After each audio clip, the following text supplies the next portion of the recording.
Baghdad کے مشہور شراب خانے کے دروازے پر دستک ہوئی۔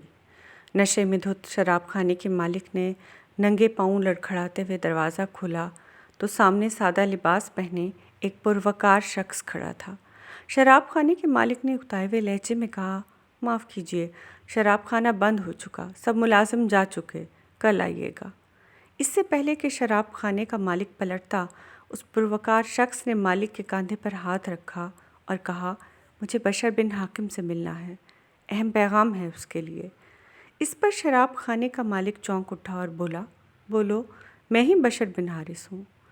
اس اجنبی نے سر سے پیر تک اس لڑکھڑاتے ہوئے شخص کو دیکھا اور حیرانی سے بولا، کیا آپ ہی بشر بن حارث ہیں؟ مالک نے اکتائے ہوئے لہجے میں کہا، ہاں، تم کو کوئی شک ہے؟ اس پر وہ اجنبی آدمی آگے بڑھا اور بشر بن حارث کے ہاتھ کا بوسہ لیا اور کہنے لگا، مجھے مالک ارض و سما نے بھیجا ہے کہ میرے بشر بن حارث، میرے دوست کو سلام کہنا اور کہنا کہ بشر بن حارث، جس طرح تم نے میرے نام کی عزت رکھی، اسی طرح رہتی دنیا تک اللہ تمہارے نام کی لاج رکھے گا۔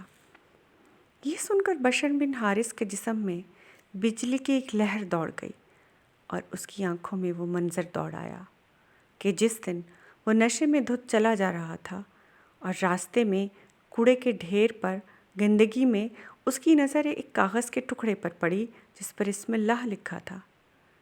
بشر نے نشے میں مدہوش ہونے کے باوجود اس ٹکڑے کو اٹھایا، صاف کیا، چوما اور محفوظ جگہ پر رکھا اور بولا کہ رب، یہ مقام تو بشر کا ہے، تیرا مقام تو بادشاہی ہے، تو سارے جہاں کا مالک ہے۔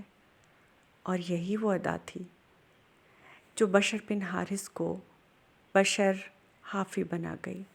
کون بشر بن حافی؟ امام احمد بن حنبل ان کے پیچھے پیچھے پھرا کرتے تھے۔